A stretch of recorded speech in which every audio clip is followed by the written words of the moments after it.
What's up, SpiceDroppers? It's Charlie from Ferndale. Welcome to Spice World, where we take a trip around the globe, one recipe at a time. Today we're taking a culinary trip to Italy, and we'll be making little potato dumplings, better known as gnocchi. They're like tiny little pillows from heaven. I'll show you two ways of preparing these, boiled and pan-fried. Let's get cooking! Alright, so first, before we get to all the fun stuff, is we have to cook the potatoes. I have about 1.5 pounds of yellow potatoes here. You could also use russet. And we are going to bake these in the oven at 375 degrees Fahrenheit for about 45 minutes to an hour until they're fork tender. But before we put them in, I did wash them very well, and we're going to take a fork here and just make a few holes in each one so that they don't explode in the oven or whatever. So now we got the potatoes ready to go. Again, 375 degrees Fahrenheit for about 45 minutes to an hour.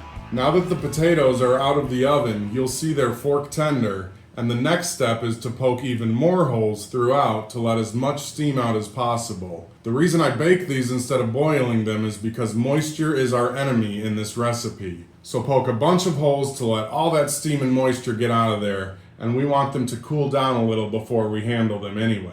Now that they've been steaming out and resting for about 15 to 20 minutes, we can peel the skin off, which at this point will come off very easily. You can start with a small knife and use your fingers to peel away big pieces. I'm still using a towel though, because the inside of these potatoes can still be pretty hot. Once they're all peeled, I'm going to use a potato ricer to shred these. You could also use a cheese grater if you don't have the ricer, but this tool is definitely one of the coolest things to have in the kitchen. Just remember to not overstuff it, but you really don't need to, because these potatoes go through this like butter. Once the potatoes are all shredded, I'll give them a couple more minutes to let even more steam escape, and then we can start to put these little dumpers together. One thing I've learned through trial and error is that you're probably going to need more flour than you first thought. So I have about 3 cups of flour in a bowl, and I'm going to start by sifting about half of that over the potatoes. We'll keep the rest nearby to add in as needed. I'll have the whole recipe in the description, but just remember, it's easier to have everything accessible than go back, wash your hands, get more flour, and then realize later you still need more. Next, I have 1 egg yolk. Give that a little scramble and throw that on top of everything. I've made gnocchi without it, but the egg yolk really adds some fluffiness to that finished product. Next, I'm going to start chopping and folding everything using a dough scraper, bench knife, whatever you want to call it. Eventually we'll get in there with our hands, but this really helps get everything evenly distributed and mixed. You'll notice I have everything on a baking sheet too, and that just helps keep everything in place so you don't get flour flying everywhere in the kitchen. First, you'll start to see everything kind of flaking apart, and it looks more like you're making cereal than dough. But keep at it, and it'll start to clump into bigger and bigger pieces. It's a lot like making biscuit dough, except we're not going to fold this into layers. Instead, we're going to get all of this into a ball and start kneading it. To do this, just spread some flour on your table, throw those clumps on top, and fold it all together into one big mass. Then you'll start pushing into it with your knuckles. You'll fold it into itself, push in with your knuckles, fold it, over and over. I can tell by the stickiness that I need more flour, so I'll just sift a little more on at a time until it's not sticking to my hands. You'll know it's ready when you can form it into a ball and it has a little bounce back.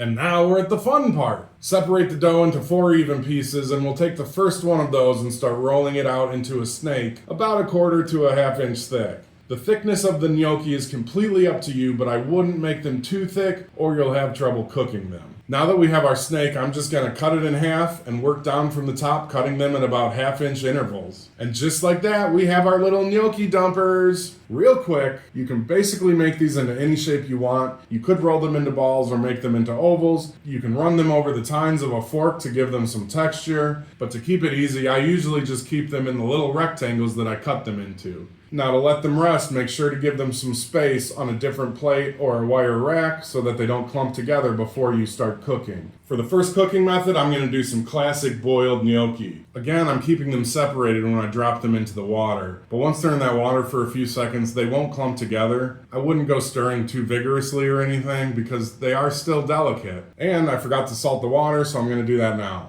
The cooking itself really does not take long at all. They start to float pretty quickly, and I'd give them another minute or two and then take them out. These are ready to go, so let's try to pan fry some.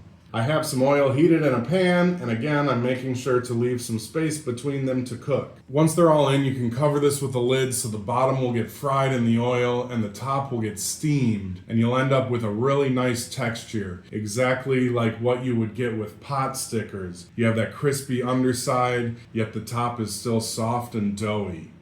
While this butter melts down for a quick, easy sauce, please remember to like and subscribe. Thank you. Now I can pour some milk in here and let that cook down a bit. And I'm just going to add some jarred pesto to the party and mix that up. Let's plate this up and try it. So you can see here the boiled on the left and the pan fried on the right. They are both phenomenal, and this is a top-notch dish. But through the magic of post-production, I can tell you that I actually prefer the boiled gnocchi. Which way do you like more? Alright, SpiceDroppers, I'm not gonna lie, this one took me a couple practice rounds, but it's totally worth it. My one takeaway is, don't be afraid to use a little more flour.